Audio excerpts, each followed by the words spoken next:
안녕하세요. 저는 평소 사연을 재미있게 듣고 있는 이 채널의 애청자입니다. 오늘은 제 사연을 소개하려고 용기를 내어 보았는데요. 긴 이야기가 되겠지만 다들 들어주시겠어요? 남편과 전 크로키 동호회에서 처음 만났어요. 평소 즐겨보던 웹툰의 주된 배경이 크로키 모임이었는데 그 웹툰을 보다 충동적으로 가입하게 된 동호회였죠. 그렇게 충동적으로 가입하게 된 동호회에서 저는 남편을 만났고 그곳에서 저와 남편은 유일하게 동갑내기로 막내였던 터라 이런저런 일을 하다 보니 빠르게 친해졌어요. 그렇게 가까이 지내다 보니 자연스럽게 연인으로 발전했고 결혼까지 하게 되었어요. 저희가 신혼을 시작하게 된 집은 친정에선 가까웠지만 시댁에선 거리가 꽤 있는 편이었어요. 의도한 것은 아니었지만 어떻게 하다 보니 그렇게 되었더라고요. 집 위치에 대해선 저만 아니라 남편과 시댁에서도 불만은 딱히 없었어요. 아니, 남편은 오히려 저보다 더 좋아하더군요. 그 이유는 바로 친정엄마의 반찬들 때문이었어요. 엄마의 음식 솜씨가 워낙 좋았는데 친정이 가까우니 엄마가 반찬 조공을 해주셨고 그 반찬들을 저보다 남편이 더 좋아했어요. 전 그 덕분에 좀 더 수월한 결혼 생각을 할 수 있었죠. 그러던 어느 날 어머님께서 갑작스럽게 집으로 찾아오셨더라고요. 저녁 때가 다 되어 갑작스럽게 들이닥친 어머님의 방문이 당황스럽고 달갑진 않았지만 결혼하고 한 번도 집으로 초대하지 못했던 터라 괜히 죄송한 마음도 들어 잘 대접해 드렸어요.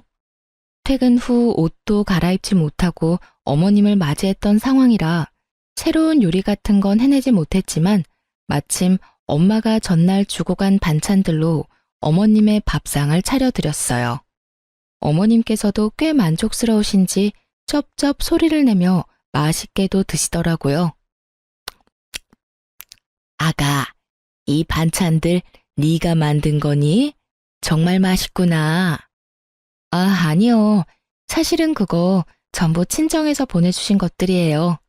아시다시피 제가 집에 도착하자마자 어머님이 오셔서 따로 식사를 준비할 시간이 없어서 급하게 차리느라 있던 반찬들을 내놨어요. 그래?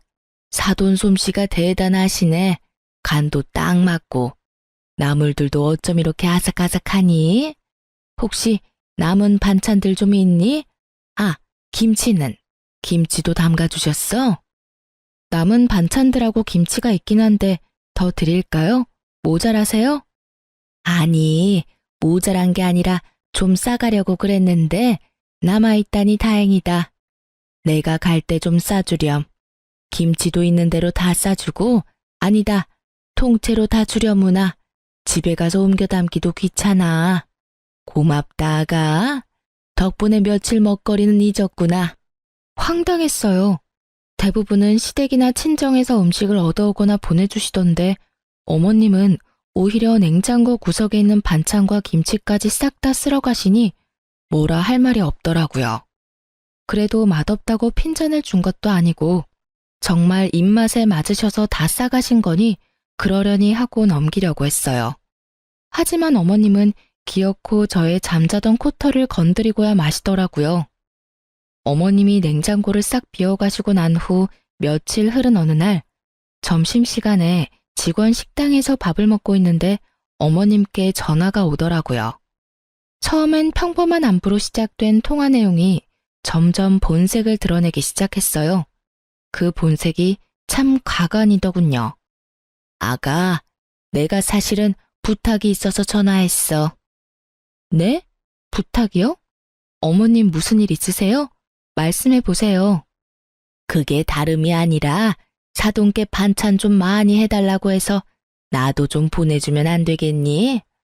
사돈 음식 먹다가 내가 한 거 먹으려니까 도저히 맛이 없어서 안 되겠더라고. 괜히 입맛만 높아져서 요즘 내가 밥을 잘 못 먹고 있어. 아, 그러니까 저희 엄마한테 반찬 좀 만들어 달라는 말씀이네요? 그래, 하는 김에 좀 많이 만들면 되잖니. 가져다 주거나 퀵으로 보내기가 정 그러면 내가 가지러 갈 수도 있으니 너 편한 대로 하렴. 헛웃음이 나더군요. 결혼한 지 2달도 채 되지 않은 시점에서 내가 이런 소리를 들으려고 결혼했나 싶더군요. 그까짓 반찬, 시댁과의 평화를 위해 좀 주면 어때? 라고 생각할 수도 있었겠지만 저는 전혀 그렇게 생각되지 않더군요. 처음엔 반찬으로 시작해 끝은 무엇으로 끝이 날지 누가 알겠어요. 그리고 다들 아시다시피 반찬 만드는 게 보통 힘든 일이 아니잖아요. 그런데 어쩜 이리도 뻔뻔하게 이런 말씀을 하실 수가 있는지 제 상식에선 이해가 되지 않더라고요. 그래서 전 조금은 냉정하게 들릴 수 있겠지만 단호하게 잘라내야겠다고 생각했어요. 어머님, 이건 어떻게 이동하느냐의 문제가 아니에요. 저도 저희 친정에서 반찬 그냥 받아오는 거 아니고요. 다만 얼마씩이라도 성의 표시는 하고 받아오고 있어요. 어머님도 알다시피 반찬 만드는 게 보통 일은 아니니까요. 제가 저희 엄마한테 부탁은 드려볼 건데 가능하다고 하시면 그냥은 안 되고요. 어머님도 일정 금액 주시면 돼요. 어머 얘, 그까지 반찬 몇 가지 가지고 치사하게 무슨 돈을 내놓으라고 그러니? 그냥 내가 해먹고 말지. 됐다 됐어. 저의 예상대로 어머님은 더럽고 치사하다고 하며 전화를 끊어버리더군요. 끊어진 전화기를 보며 이쯤 하면 다신 이런 이야기는 꺼내지 않겠지 하고 생각하는 찰나 어머님께 또 전화가 오더라고요. 예, 근데 얼마 주니? 네? 갑자기 그게 무슨 말이세요? 그러니까 사돈한테 반찬값으로 얼마 주느냐고. 딱 정해진 게 아니라서 얼마라고 말씀드리기가 애매하네요. 그냥 반찬집보단 덜 드리고 있어요. 그래? 그러면 그거 내가 해주마. 내가 일주일에 한 번씩 반찬 해놓을 테니 가지고 가렴. 난 사돈한테 주는 것보단 조금 덜 받을 테니 어때? 좋은 생각 같지 않니? 괜찮기는 전혀 괜찮지 않았어요. 남편이 친정엄마의 요리를 왜 잘 먹겠어요? 어머님은 요리를 정말 기가 막히게 못해도 너무 못한다는 것을 다 알고 있는데 제가 미쳤다고 돈까지 주고 그 맛없는 걸 받으러 시댁까지 가는 그런 헛짓을 할 리가 없었죠. 전 다시 한번 단호하게 말씀을 드렸습니다. 아니에요, 어머님. 남편도 친정엄마 음식 좋아해서 그냥 지금처럼 친정에서 받아 먹을게요. 그러면 저 일이 바빠서 이만 끊을게요. 죄송해요, 어머님. 전 단칼에 거절하고 전화를 끊어버렸고 그날 저녁 남편과 밥을 먹으며 어머님과 있었던 일을 말해주었어요. 그러자 남편은 허허 웃으며 이상한 해결책을 제시하더라고요. 아 참, 여보. 오늘 어머님께 전화가 왔는데 우리 엄마한테 말해서 반찬을 좀 많이 해서 좀 나눠달라고 하시더라. 그래? 엄마가 생각해도 본인 음식보다 더 맛있었나 보네. 아, 진짜 우리 엄마는 요리를 못해도 너무 못해. 하여튼 그래서 뭐라고 했는데? 안 된다고 하지. 장모님도 힘드시잖아. 딱 잘라서 안 된다고 어떻게 그래. 그래서 우리도 수고비 드리면서 받아오는 거라고.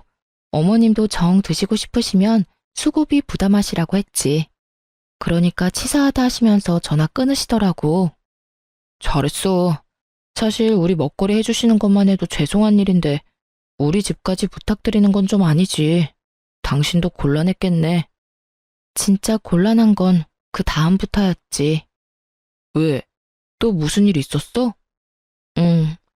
그러고 바로 어머님께 또 전화가 왔는데 글쎄 하시는 말씀이 그래서 우리 엄마한테 반찬값 얼마나 주냐고 물으시더니 어머님께서 일주일에 한 번 반찬 해줄 테니까 그 돈 어머님 달라고 하시더라. 당신 생각은 어때? 완전 싫지. 우리 엄마 요리 진짜 못한다고 했었잖아. 당신도 안 된다고 했지? 응, 당신 핑계 대면서 안 된다고 했어. 그래, 잘했어. 그나저나 엄마가 왜 그러시지? 그러게 나도 이해가 안 된더라니까 라며 맞장구를 치려는 순간 남편의 입에선 이해 못할 말들이 흘러나오더라고요. 아, 용돈이 부족하신가 본데? 맞지? 맞지? 용돈 좀 올려드려야겠어. 뭐? 여기서 갑자기 용돈 이야기가 왜 나와? 그렇잖아. 우리 엄마 요리에 취미 없으신 분인데 반찬까지 해준다는 건 뭐겠어? 돈이 필요하단 말이잖아. 그래서 용돈을 올려드린다고? 응, 장모님께도 용돈 받고 반찬값 더 드리고 있잖아. 그거랑 같아? 우리 엄만 우리 때문에 고생한다고 더 드리는 거고, 어머님은 아니잖아. 지금 드리는 용돈도 과하니까 더 드릴 생각은 하지도 마. 알겠어? 남편은 제 말이 기분이 나빴는지 아무런 대답도 하지 않고 방으로 들어갔고, 반찬에서 시작된 사소한 문제는 예상치 못한 방향으로 흘러가기 시작했습니다. 남편은 다음 날부터 무건수행을 하는 사람처럼 고갯짓으로 의사소통을 하기 시작했고, 정확히 일주일을 가더군요. 그렇게 제 속을 다 뒤집어 놓던 남편은 드디어 입을 열었고, 그 한마디로 저의 기분도 상할 대로 상해버렸어요. 앞으로 각자 집은 각자 알아서 챙기자. 일주일 만에 꺼낸 첫마디가 저러하니 저도 더는 남편을 어르고 달랠 마음이 싹 사라졌고, 그렇게 하자고 말하곤 함께 관리하던 모든 돈을 공평하게 나눠 가졌어요. 적금, 통장, 투자하던 주식까지도요. 모든 것을 나누고 나니 생활이 심플하고 평화로워지더군요. 평화로운 만큼 대화는 줄었고, 대화가 줄자 싸울 일도 없었어요. 물론 애틋함, 다정함, 사랑 이런 것도 없었지만 남편에게 정이 떨어지고 나니 그런 생활도 괜찮다고 생각했는데 전혀 생각지 못한 일정이 다가오더군요. 그건 바로 명절이었습니다. 죽자고 싸운 것도 아니었고 남들이 보기엔 괜찮은 사이였기에 시댁을 안 갈 수도 없는 노릇이었어요. 그래도 아직은 결혼 생활을 하고 있으니 도리는 다하자는 마음에서 시댁으로 향했고, 전 그해 명절에 제가 사랑했던 남자가 얼마나 쪼잔한 놈인지 단번에 알 수 있었어요. 이런 일이 있기 전에는 시댁에 오면 작은 양의 설거지도 꼭 함께 해주던 남편이었는데, 시댁에 도착하자마자 어머님 방으로 들어가더니 코빼기도 보지 않더라고요. 왜 사람 마음이 그렇잖아요. 아무리 우리 사이가 요즘 좀 그렇더라도 내심 도와주러 나오겠지 하는 허튼 기대. 저도 그 기대라는 걸 하며 제사 음식을 준비했고, 그렇게 하다 보니 어느새 다 해버렸더라고요. 다 하고 나니 문득 남편 놈은 도대체 어머님 방에서 무얼 하길래 머리카락 하나 보이지 않나 싶어 어머님 방문을 살짝 열어보았더니, 글쎄 다 큰 놈이 심호 무릎을 베고 누워 부부 생활에 대해서 시시콜콜 어머님께 다 일러바치고 있더군요. 유민이 쟤 연애할 땐 몰랐는데 진짜 모질어. 내가 엄마 용돈 좀 올려주자고 하니까 단번에 안 된다고 하더라니까. 자기가 나서서 올려주자고 해도 모자랄 판국에 어쩜 그렇게 생각도 안 하고 안 된다고 할 수가 있냐고. 내가 진짜 오만정이 다 떨어져서 요즘엔 말도 잘 안 하고 지내. 돈도 각자 관리하기로 했고, 각자 부모님은 알아서 챙기자고 했어. 나 잘했지? 그럼 우리 아들은 언제나 다 잘하지. 근데 그렇게 지내면 너 밥은 어떻게 하니? 밥은 잘 먹고 사는 게야? 밥은 걱정하지 마. 장모님이 매번 반찬해서 가져다 주시는 걸로 잘 먹고 있어. 유민이 걔가 모질긴 해도 밥은 잘 차려줘. 하긴 밥이라도 잘 차려야지. 그거마저 안 해주면 내가 걔랑 살 이유가 없잖아. 자기도 그걸 아는지 자기 할 도리는 다 해. 오늘도 봐. 그래도 며느리라고 찍소리 안 하고 와서 혼자 음식 준비하는 거. 내가 이때까진 자기 힘들까봐 다 도와줬는데 이제 안 도와주려고. 내가 너무 잘해줬더니 남편 무서운 줄 모르고 날 뛰어. 이제라도 내가 기강을 잡아야지 안 되겠어. 그래, 잘 생각했다. 이때까지 내가 말을 못해서 그렇지. 너 설거지 한다고 얼쩡거릴 때마다 내 억장이 다 무너졌어. 내가 어떻게 키운 아들인데. 이제라도 정신 똑바로 차리고 제 버릇 좀 단단히 고쳐줘라. 잘난 거 하나도 없는 년이 기만 살아서는 그 기세가 아주 하늘을 찌르겠더라니까. 걱정하지 마, 엄마. 내가 앞으로 똑바로 교육해서 납작 엎드려 살게 만들 테니까. 앞으로는 절대 도와주지 않을 거야. 그래, 엄만 우리 아들만 믿으마. 이 빌어먹을 관습 때문에 희생하는 사람이 도대체 누군데 도와주니 많이 하는 모자의 대화를 듣고 있자니 어이도 없고 화도 나더라고요. 당장이라도 문을 박차고 들어가 남편놈 머리털을 확 다 뽑아버리고 싶었지만 다른 날도 아니고 명절에 얼굴 붉힐 일은 만들지 말자는 생각에 겨우 참고 주방으로 돌아갔어요. 오늘만 참으면 제 세상이 다시 열릴 테니까요. 다음 날 차례를 지내고 친정으로 가야 할 시간이 지났는데도 남편놈이 갈 생각을 않더라고요. 이미 가야 할 시간이 훨씬 지났는데도 말이죠. 당신 언제까지 누워있을 거야? 우리 집 안 갈 거야? 우리 부모님들도 기다린단 말이야. 가야지. 가야 하는데 나 너무 피곤해. 이렇게 피곤한데 운전을 어떻게 해? 좀만 더 쉬다 가자. 운전할 자신이 없어. 어제 9시부터 자기 시작해서 오늘 차례 지내기 직전에 일어난 놈이 피곤해서 운전할 자신이 없다니 참 어이가 없더라고요.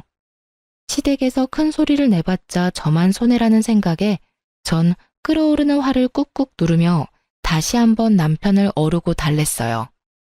그러면 내가 운전할 테니까 차에만 타. 그러면 되잖아. 우리 엄마 아까부터 언제 오냐고 전화한다고. 얼른. 그것도 좀 힘들 것 같은데. 어쩌지? 뭐? 잠시 일어나서 차에 타는 것도 힘들어? 난 좀 자야 할 것 같아. 조금만 더 자고 일어나서 그때 가든가. 피곤한 척 혼신의 연기를 하며 또다시 어머님 방으로 숨는 남편놈을 보며 전 일말의 희망도 사라지는 느낌을 받았어요. 남편에 대한 희망도 기대도 모두 사라지고 나자 더는 도리를 운운할 필요가 없더라고요. 상대방은 도리의 도자도 생각지 않는데 제가 미쳤었다는 생각이 들더군요. 그런 생각이 들자 전 지체하지 않고 제 짐을 챙겨 시댁을 나와버렸어요. 그 길로 혼자 차를 끌고 친정에 가버렸죠. 한껏 열받은 얼굴로 혼자 친정에 들어서는 저를 보며 부모님은 적잖게 놀란 눈치셨지만 애써 모른 척 하시며 저를 챙겨주시더라고요. 그러면서 혹시나 하시었는지 아빠가 한 말씀 하시더군요. 부부끼리 감정이 격해질 수도 있고 그러다 보면 싸울 수도 있는 게야. 그럴 땐 무조건 참지 말고 조금 떨어져 생각하는 것도 방법이 될 수 있어. 그렇다고 이혼하라는 말은 아니란 걸 알고 있지? 이왕 이렇게 된 김에 화도 좀 가라앉히고 쉬다 가라는 뜻이야. 알겠지, 우리 딸? 이혼은 무슨, 그냥 정서방 피곤하다고 해서 혼자 온 거야. 아빠 말처럼 나도 엄마 아빠 품에서 푹 쉬다 가려고. 그래, 그러면 푹 쉬어. 먹고 싶은 거 있으면 네 엄마한테 해달라고 하고. 제 말에 속아 넘어가 주신 아빠는 저에게 푹 쉬라고 하시며 다시 한번 이혼은 신중히 생각하라고 하시더라고요.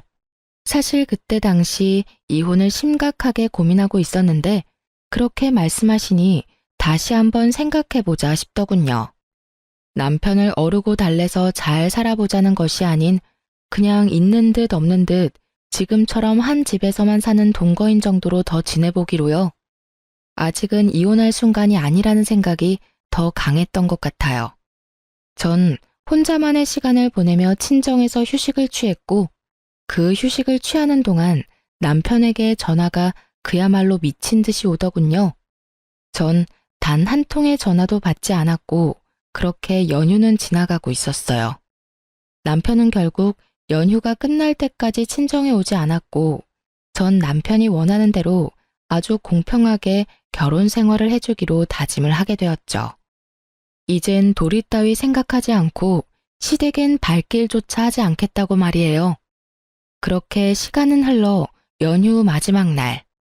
전 그대로 친정에 눌러앉고 싶은 충동을 뒤로한 채 늦은 저녁 집으로 돌아갔어요. 현관문을 열고 집으로 들어서니 언제 온 것인지 알 수 없는 남편놈이 집을 아주 엉망진창으로 어질러 놓은 채 소파에 앉아 텔레비전을 보고 있더라고요. 발 디딜 틈도 없는 곳에서 맥주나 마시며 텔레비전 보는 꼴을 보는데 욕하는 것조차 시간 낭비로 느껴지더군요. 전 염치라는 것도 없이 저를 노려보고 있는 남편의 눈빛을 깡그리 무시한 채 방으로 들어와 씻고 그대로 침대에 누워버렸어요. 예상을 벗어난 제 행동에 남편은 적잖게 당황했는지 구시렁거리며 거실을 치우는 소리가 들려오더라고요. 그랬겠죠. 평소 같았으면 잔소리는 했겠지만 다 치워주었을 텐데. 제가 가장 싫어하는 개판인 꼴을 보고도 말 한마디 하지 않고 방으로 들어와 버렸으니까요. 그렇게 전 남편이 청소를 하는 소리를 들으며 잠이 들었고, 일어나 보니 남편은 출근을 했는지 보이지 않더라고요. 전 차라리 잘 되었다고 생각하며 출근을 했고, 퇴근을 하고 돌아오니 집에 어머님이 와 계시더군요. 남편이 비밀번호를 알려준 것인지 남편도 없는 빈집에 어머님 혼자 계시는데 어이가 없어 웃음이 다 나더라고요. 그러면서도 참 부지런도 하시다는 생각이 들었어요. 가까운 거리도 아닌데 이렇게 매번 연락도 없이 득달같이 달려오시니 말이에요. 아무도 없는 빈집에서 무얼 하고 계셨나 싶어 집 안을 둘러보니 반찬을 챙기고 계셨던 모양이었어요. 냉장고 안에 있던 반찬을 있는 대로 다 꺼내 챙겨오신 통에 옮겨 담고 있던 흔적이 식탁 위에 고스란히 남아 있었으니까요. 무슨 못 먹은 귀신이 들러붙은 거지도 아니고 아무도 없는 집에서 하물며 사돈이 해준 반찬을 훔치고 있는 어머님의 행실을 보니 화를 내봤자 뭐 하겠나 싶더라고요.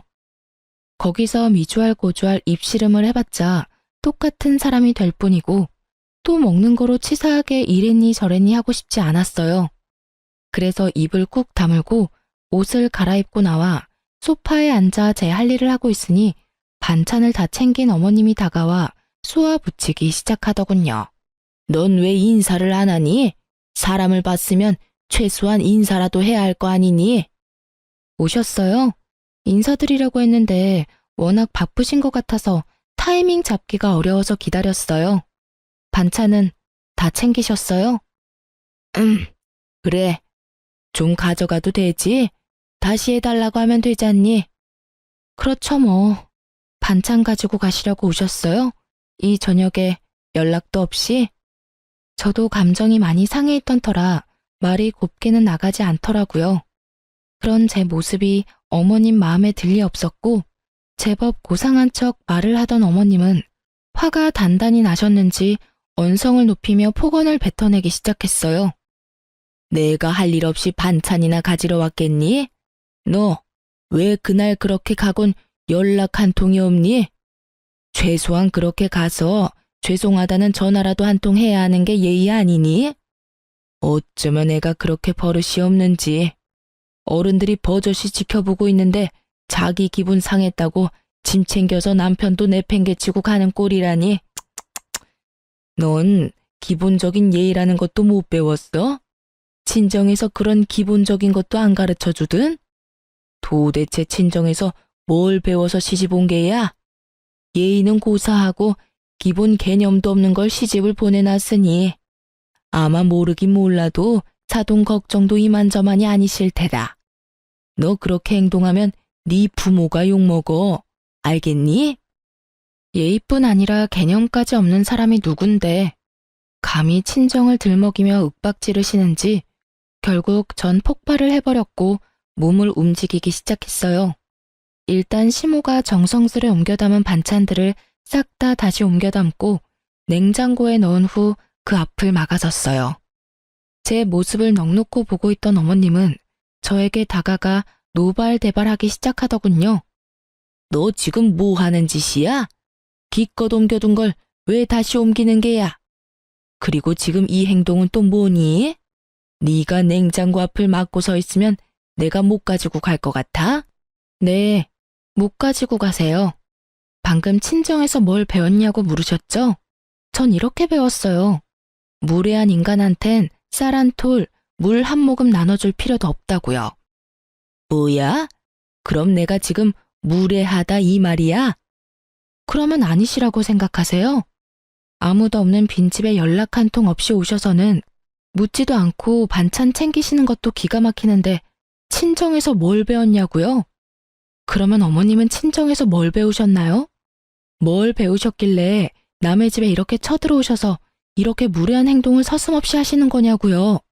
앞으로 저희 엄마가 해주신 귀한 음식 어머님께 나눠드릴 생각은 추호도 없으니까 다신 마음대로 오셔서 가지고 가지 마세요.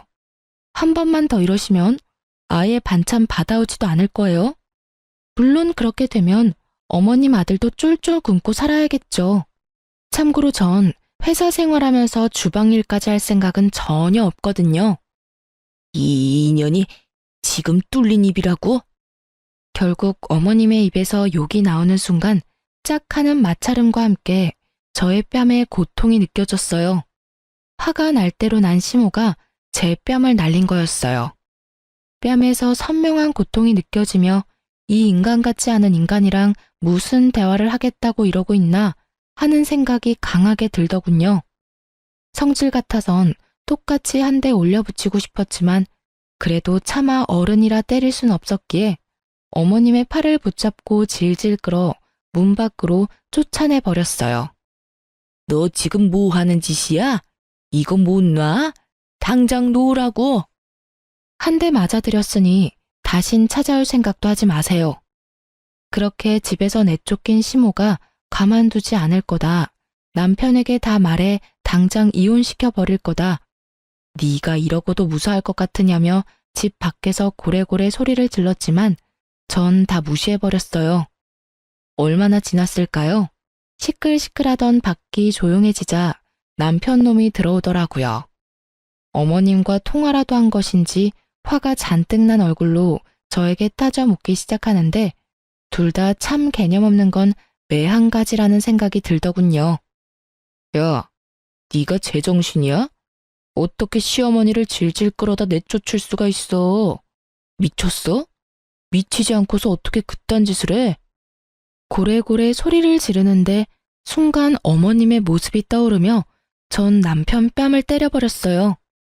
순식간에 일어난 상황에 아무런 방어도 하지 못한 채 뺨을 맞아버린 남편은 어리둥절한 얼굴로 저를 바라보더라고요. 그렇게 볼 필요 없어. 들었는지 모르겠지만 내가 당신 엄마한테 한 대 맞았거든?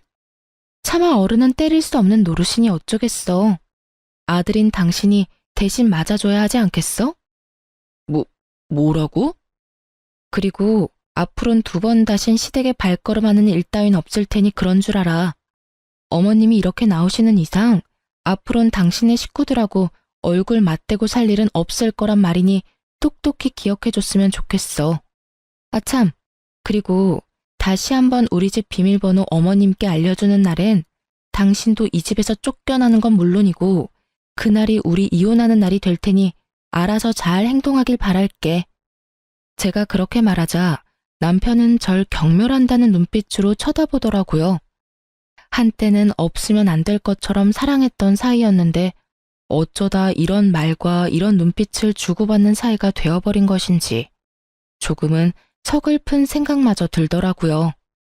그날 이후 다행스럽게도 어머님은 찾아오시거나 연락하시는 일은 없었지만 남편과의 관계는 되돌릴 수 없는 사이가 되어버렸어요. 한 집에 살며 눈도 마주치지 않았고 함께한 식탁에 앉는 일도 전혀 없었으니까요. 물론 상황이 그렇게 되니 전 친정을, 남편은 시댁을 챙기는 생활이 더욱 당연해졌고 전 오히려 더 좋더라고요. 사실 친정에서 받는 도움이 많은데도 불구하고 친정만 챙기려니 아무래도 남편이나 시댁 눈치가 보였는데 이젠 그런 눈치 따윈 보지 않고 맘 편히 친정을 챙길 수 있게 되었으니까요. 이런 저와는 달리 남편 놈은 불만이 많아 보이더라고요. 자명한 일이었죠. 시댁의 크고 작은 행사에도 전혀 참여하지 않을 뿐 아니라 집안에서도 전 딱 제 몫의 것만 빨고 치우고 먹고 했으니까요. 저에겐 손해볼 것이 하나 없는 생활이 이어지던 어느 날 어김없이 제사가 다가왔고 퇴근 후 전 당연히 시댁으로 가지 않고 집으로 돌아왔어요. 시댁에서 설마 하며 저를 기다리던 남편은 퇴근 시간이 지나도 제가 오지 않자 전화가 오기 시작했고 제가 무시를 하니 남편 대신 어머님에게서 전화가 오기 시작하더군요. 그마저도 무시하자 번갈아 가면서 전화가 오기 시작하는데 그 시간에 제사 준비나 하지 하는 생각이 들더라고요. 그렇게 끊기지 않고 울리는 전화기를 식탁에 올려두고 집안일을 하는데 친정 엄마가 집으로 오셨어요. 마침 근처에 볼 일이 있었는데 오신 김에 반찬을 두고 가려고 오셨다고 하시더라고요. 그렇게 바리바리 싸서 오신 엄마는 딸이 힘들까봐 차곡차곡 냉장고에 다 정리해서 넣어주시고 전 그런 엄마를 보는데 왜인지 눈물이 왈칵 쏟아져 급히 화장실로 들어가 마음을 진정시키고 나오던 그때였어요. 엄마가 제 휴대전화로 통화를 하고 계셨는데, 아니, 정확히는 엄마는 아무 말도 하지 않으시고 듣고만 계셨고 상대방이 일방적으로 쏘아붙이기 시작하는데 굳이 묻지 않아도 누구인지 단번에 알 수 있겠더군요. 얼마나 소리를 질러대는지 그 목소리가 크게 울리고 있었으니까요. 시모는 전화를 받은 엄마가 당연히 저일 거란 착각을 하고 욕설을 내뱉기 시작했고 한 번 시작한 말은 굳이 엄마에게까지 알리고 싶지 않았던 사실을 알리고야 말았어요. 여보세요? 여보세요? 여보세요라는 말이 나오니 지금? 너 진짜 제정신이 아니구나. 어떻게 며느리가 돼서 한 집안의 제사를 무시할 수가 있어? 내가 이 날 이때까지 살면서 너같이 되먹지 못한 년은 보지를 못했다. 도대체 넌 뭘 믿고 이렇게 막 나가는 게야? 그때 한 대 맞은 걸로는 정신을 못 차리겠든? 아예 그 머리털을 다 뽑아놔야 정신을 차릴 것이야. 내가 당장 가서 그 머리털 다 뽑아놓기 전에 얼른 와서 제사 준비해. 정말 딱 이렇게 말하고선 전화를 끊어버리셨고 엄마는 큰 충격에 빠지셨죠. 딸이 시댁에서 이런 취급을 받고 있는 것도 기가 막히는데 맞았다는 사실까지 알게 되었으니 어떤 말을 꺼내야 할지도 막막하더라고요.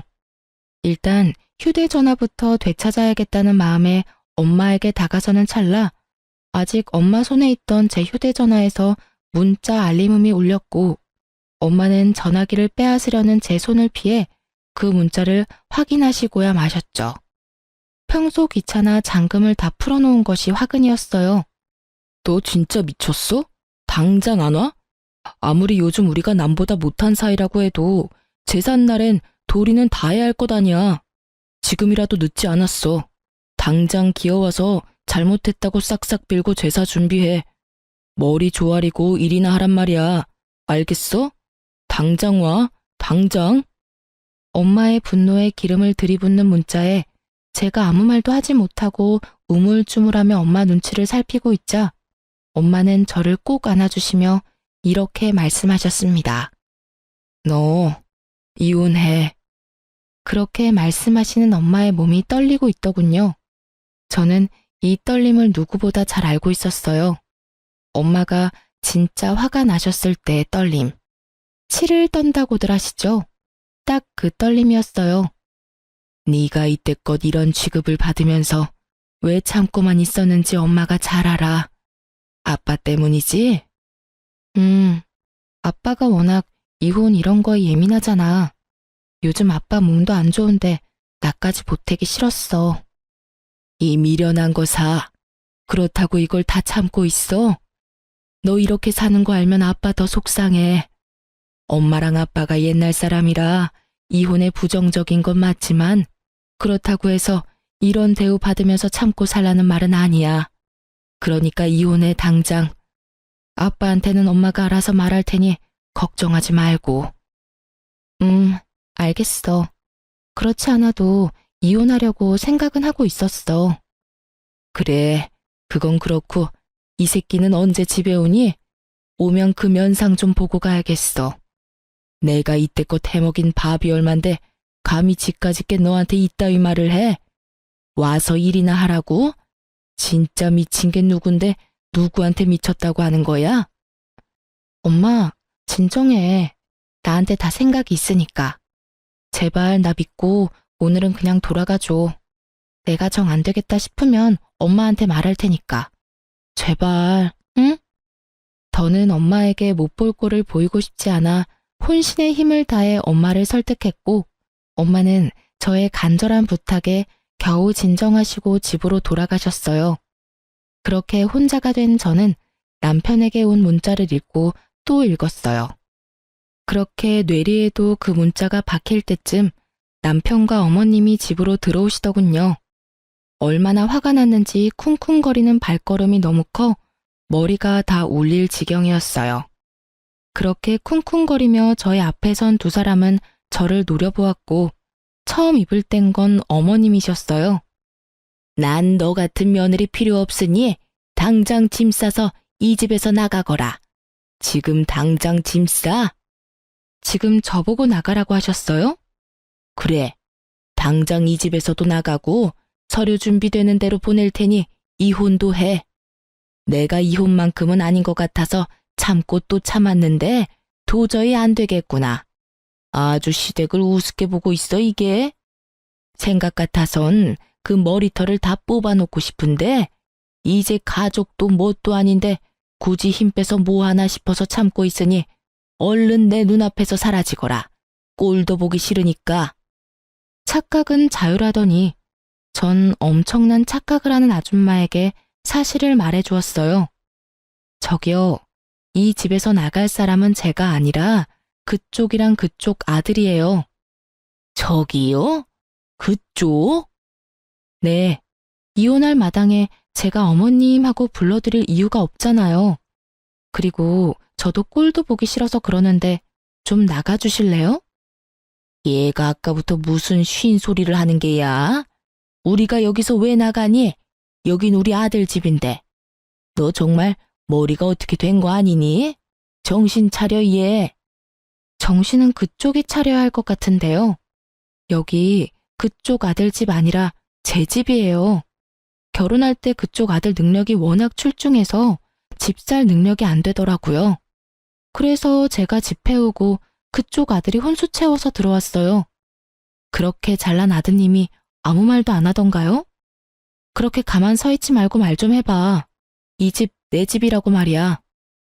그렇습니다. 집은 제가 샀고 그랬기에 그 명의 역시 저의 명의였어요. 남편과 결혼할 당시 남편보다 제가 모은 돈이 훨씬 많았고 전 그런 건 중요하게 생각하지 않아 제가 집을 사고 남편이 혼수를 채웠던 것이었어요.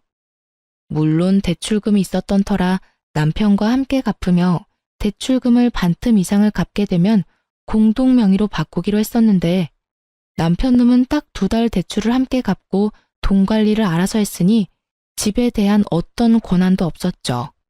이러한 사실을 전혀 알지 못하고 기고만장한 어머님의 기세를 눌러주곤 남편을 바라봤어요.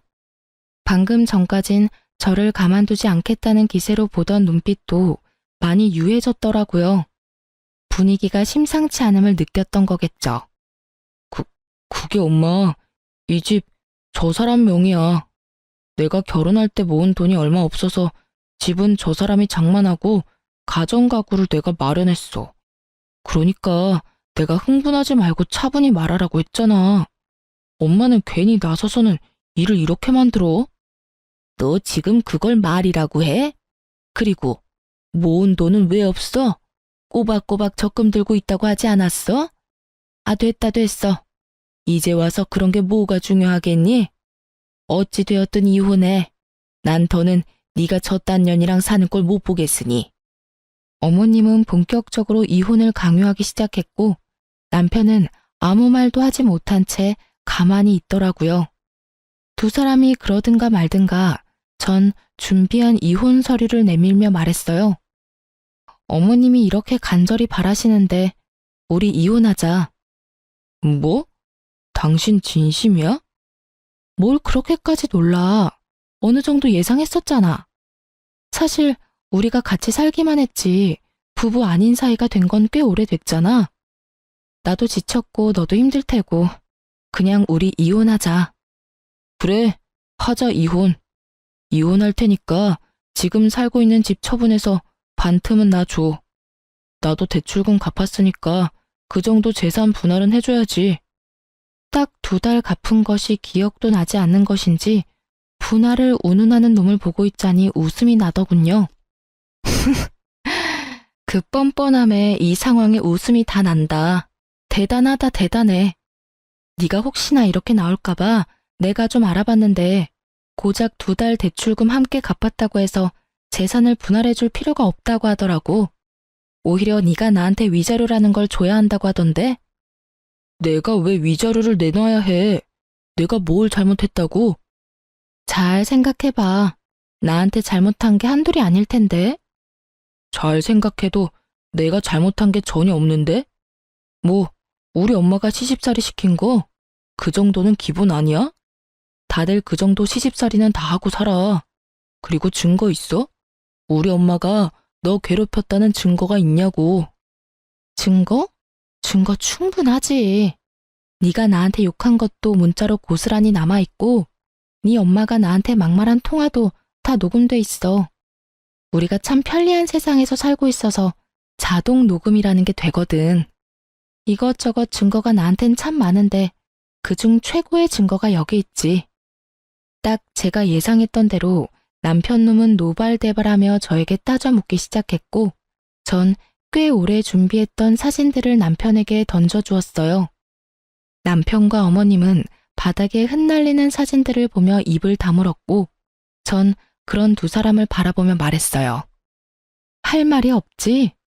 그래, 너도 사람이면 할 말이 없어야지. 너 꼴에 바람도 피우고 있더라? 네, 맞아요. 이놈이 저 몰래 바람까지 피우고 있었어요. 전 이 사실을 진작 알고 있었어요. 남편 놈은 저희가 처음 만났던 크로키 동호회에 계속 나가고 있었는데 간도 크게 거기에서 바람을 피우고 있더라고요. 당연히 그 동호회엔 저와 친한 사람들도 있었기에 남편의 외도 소식은 제 귀에도 들려왔고 제가 믿지 않자 사진까지 보내주어서 모든 사실을 알게 되었죠. 결과적으론 그 사진들이 증거로 쓰이게 되었고요. 처음 그 사실을 안 게 저희가 본격적으로 말을 하지 않고 있을 때였어요. 정말 배신감에 치가 다 떨리더군요. 당장이라도 이혼을 하고 싶었지만 중간에 나왔듯이 부모님께서 받으실 충격이 걱정돼 미련스럽게 참아왔던 것이었어요. 그리고 차이가 이렇게까지 되기 전에는 내가 노력하면 남편이 다시 돌아오지 않을까 하는 기대가 있기도 했고요. 얼마나 헛된 기대였는지 지금 생각하면 제 자신이 참 한심하고 바보 같지만 그땐 그게 최선이라고 생각했어요. 하여튼 친정 엄마까지 이혼을 허락하고 권해주었으니 저에겐 더는 망설일 이유가 없었고 오랫동안 간직했던 이혼 서류를 꺼내게 된 것이었죠. 아무 말도 하지 않고 있던 남편은 머릿속에 계산을 끝낸 듯 무릎을 꿇고 빌기 시작하더군요. 여보, 나 당신이 바라는 대로 이혼할게. 당신이 아무것도 안 줘도 이혼할게. 그리고 위자료도 줄 테니까 상간녀 소송만은 하지 말아줘. 제발 부탁이야. 아, 이 와중에 상간녀 소송할까봐 걱정이 되나 봐? 왜? 그 상간녀가 피해보는 건 싫어? 내 인생은 이따위로 만들어 놓고? 너 진짜 뻔뻔하다. 나한테 그런 부탁이 하고 싶어? 그게 아니라 말 못할 이유가 있어서 그래. 상황 파악이 안 되지? 없는 이유를 만들어서라도 날 설득해도 모자랄 판국에 말 못할 이유를 들먹이며 그런 부탁을 한다고? 너 진짜 내가 우습구나? 이 와중에도 상간녀부터 챙기나 싶어 기가 막히는 그 순간 남편의 입에선 더욱 기가 막히는 말들이 흘러나오더군요. 내가 이렇게 부탁할게. 사실은 이 여자 우리 부장님 와이프야. 우연히 동호회에서 만났는데 서로 하소연하다 보니 이렇게까지 돼버렸어. 당신한테 입이 10개라도 할 말이 없고 내가 다 잘못했어. 내가 이렇게 빌 테니까 제발 상간녀 소송은 안 하면 안 될까? 갑자기 태세를 바꾼다 싶더니 다 이유가 있더군요. 다른 사람도 아닌 직장 상사의 아내라니. 간이 크다 했더니 정말 강 큰 짓은 따로 하고 있었더라고요. 참 기가 막힌다 진짜. 일단 생각 좀 해볼 테니까 짐부터 싸서 나가. 한시라도 너 같은 인간이랑 한 공간에 있고 싶지도 않으니까. 가는 길에 네 옆에 정신 빼고 서 있는 네 엄마도 모시고 가. 저의 단호한 태도에 남편과 어머님은 한 발 물러서 집을 나가주었고 전 다시 혼자가 된 집에서 이혼을 진행했어요. 이유가 어찌되었든 간에 저는 남편 뜻대로 해줄 생각은 전혀 없었어요. 전 이혼과 함께 상간녀 소송도 진행했고, 전 위자료를 두둑히 받고 이혼을 할 수 있었습니다. 이혼 소식과 함께 이혼 사유가 전 남편 회사에 소문나는 것은 시간 문제였어요. 쉬쉬한다고 그런 사실이 어디 숨겨지던가요? 수군거리기 딱 좋은 가십거리는 어떤 말보다 빠르게 퍼져나갔죠. 결혼 전부터 친하게 지내서 언니 동생 사이가 된 전 남편 회사 동료에게 들은 바로는 전 남편은 회사를 그만뒀다고 하더군요. 회사 동료들의 눈초리도 힘들었지만 상간녀 남편의 아낌없는 핀잔에 결국 버티지 못하고 사표를 냈다고요. 아, 당연히 상간녀도 이혼을 당했고 오갈 데가 없어진 상간녀가 전 시댁으로 짐을 싸들고 들어갔다고 하더라고요. 하지만 오래 버티진 못했다고 했어요. 다들 아시다시피 전 시모의 개념 없는 시집살이에 오만 정이 떨어진 상간녀는 전 시모 머리채까지 잡으며 한바탕 해치우고 나갔다는 말을 듣는데 참 통쾌하더라고요. 그렇게 머리채를 잡고 싶어 하더니 결국 새 며느리한테 머리채를 잡혔잖아요. 하여튼 그 여자와 전 남편이 법적 부부가 된 건 아니라 헤어졌다고 이혼을 한 건 아니었지만 전 시모 덕분에 사실상 2번의 이혼을 경험하게 된 전 남편은 취업이 되자마자 전 시모와 연을 끊고 나갔다고 해요. 그러면서 하는 말이 저를 더 통쾌하게 하더군요. 근데 언니도 알지? 이 바닥 좁은 거. 거기에다 부장님이 눈에 불을 켜고 지켜보고 있는데 새로운 회사 간다고 한들 오래 버틸 수나 있겠어? 이미 소문 쫙 나서 오래 버티긴 힘들 거야. 아마 제대로 된 직장 생활 하려면 아예 업종을 바꿔야 할 텐데 그게 쉽진 않을 거야. 그렇게 언니 맘고생 시키더니 벌 받은 거지 뭐. 이 소식을 마지막으로 전 남편의 소식은 더는 들을 수 없었어요. 저도 더는 전 남편 소식을 전하지 않아도 된다고 하기도 했고 그 동생도 더는 전 남편의 소식이 들리지 않는다고 하더라고요. 그렇게 1년 조금 넘은 결혼 생활이 끝이 났네요. 전 여전히 회사 생활을 잘하며 잘 지내고 있어요. 결혼 생활이 짧았던 것에 비해 워낙 끔찍했던 터라 이제 제 인생에 남자는 없다고 생각했었는데 시간이 흐르니 그 생각도 달라지더라고요. 현재 전 1년 넘게 만난 남자친구가 있어요. 지금 만나는 남자친구는 직장 동료인데요. 저의 이혼 사실을 알고도 저를 오래 기다려준 덕분에 만남을 시작하게 되었어요. 결혼을 전제로 진지하게 만남을 가지고 있긴 하지만 이 만남이 정말 결혼으로 이어질지 연애에서 끝이 날지는 아무도 모르는 일이겠죠? 결과가 어떻게 되든 전 앞으로 어떠한 이유가 있더라도 참으면 안 될 일에 참고 살진 않기로 결정했고 저를 좀 더 사랑해주며 살아가려고요. 제 인생에서 가장 중요한 것은 저이니까요. 이로써 저의 사연은 끝이 났네요. 저의 긴 사연 들어주셔서 감사합니다.